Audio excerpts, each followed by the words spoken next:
Hi, I'm Jack McKoen. I'm a first-year master's student at the University of Alberta, and I'm going to talk about simplicial homotopies in Lean, which is something I've been working on for the last few months. Um, I think this will be quite a short and modest talk, but I thought it'd be fun. So first, I'm going to talk about sort of my background and my motivation and what my goals were with what I wanted to formalize. And then I'll mention what the outcome has been so far. And then I'm going to go over some basic definitions, sort of the basic objects I've been working with, which are already in MATLAB. And then after that, I'll move on to what I've actually formalized and what progress I've made. So, as some background, I'm interested in higher category theory. So a few months ago, I started learning about simplicial sets with the aim to then move on to learning about quasi-categories afterwards. Um, but I'm also interested in Lean. Um, I've been working with Lean for a while, uh, and I want to continue to work with Lean. So my supervisor, Adam Topaz, suggested that formalizing simplicial homotopies seemed like a good goalpost, a good thing to aim for to measure sort of my learning with simplicial sets and also good motivation to formalize. So specifically, I wanted to show that simplicial homotopy of maps from x to y is an equivalence relation when y is a Kohn complex. So that's the big goal. And so here I'll discuss the following concepts which I've formalized or partially formalized in Lean. So I've done products, paths, internal HOMs, and all of this I use to define simplicial homotopies in a more general way. And then I show that being in the same path component of a Kohn complex is an equivalence relation. And using all of the above, I can then formalize the end goal in a more general, nicer way. So first, some basic definitions that I use throughout the presentation, all of which are formalized in MATLAB. So the simplex category delta is the category of finite ordered sets with order preserving maps. And a simplicial set is just a contravariant functor from the simplex category to the category of sets. One very important example, which is used repeatedly in this presentation, is the standard n simplex, which is just defined by the Uneda embedding as such. And we usually interpret it as the usual sort of geometric n simplex. Okay, some notational stuff. The category of simplicial sets is denoted S set, and we denote x of n by xn, and we call this the n simplices of x, which by the Uneda lemma is in bijection with the morphisms from the n simplex to x, which is an identification that is used constantly. It's very important. So for each n in the simplex category, we have n plus 1 order preserving injections called delta I for I between 0 and n, which maps from n minus 1 into n, and it's given just by leaving out I in the image.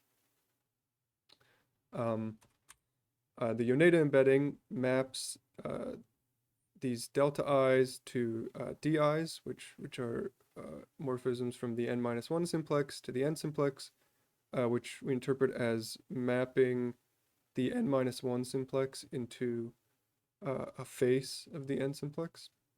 So for example, the 1 simplex, which is just a line, maps into the 2 simplex, which is a triangle, by these three maps, which correspond to each face of the triangle. And so that's generally how we interpret these D maps, which are also used constantly. And so now we can state what the definition of a simplicial homotopy is.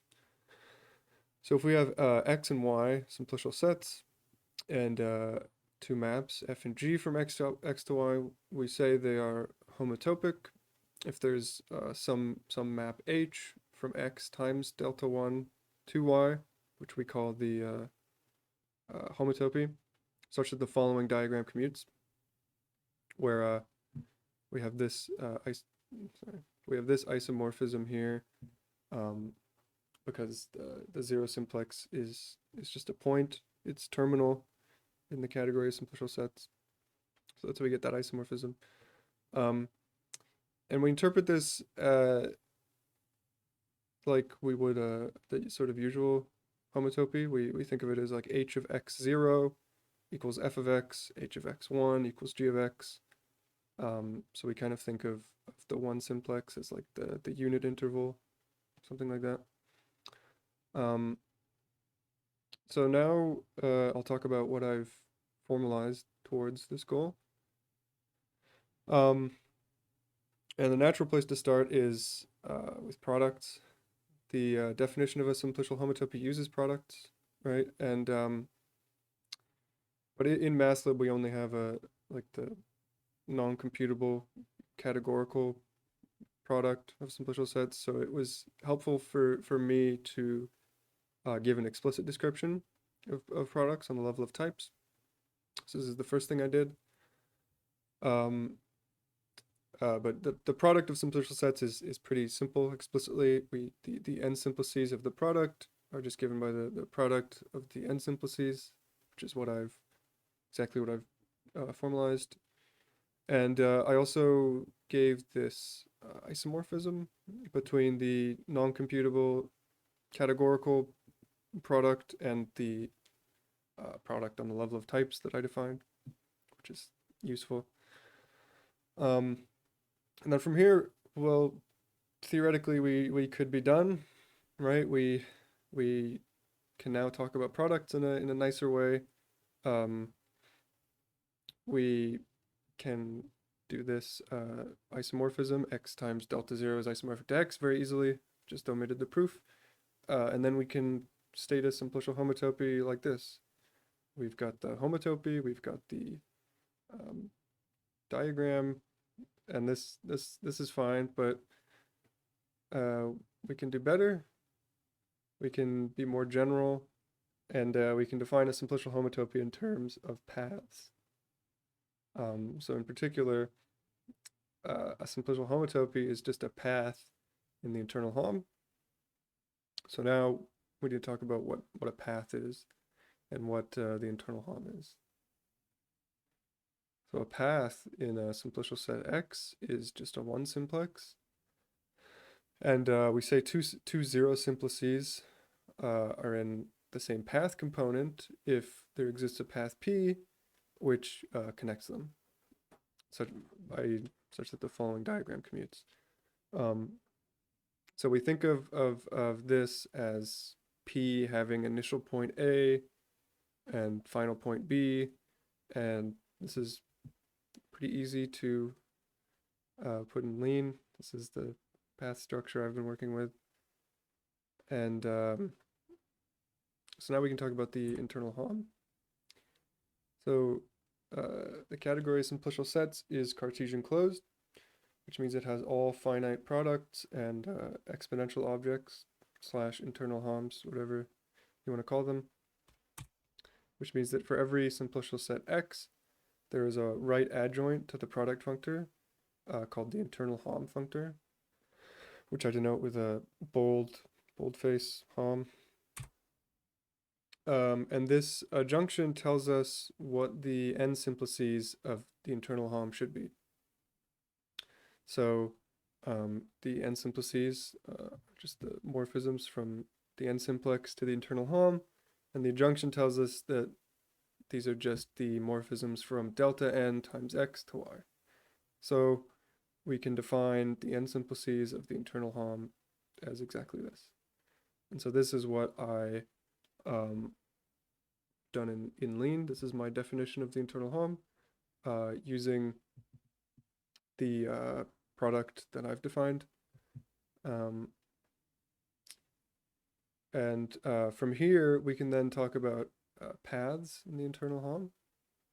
So the zero simplices of the internal Hom of x and y are just the maps from x to y, right? Because we have that x times delta 0 is just isomorphic to x.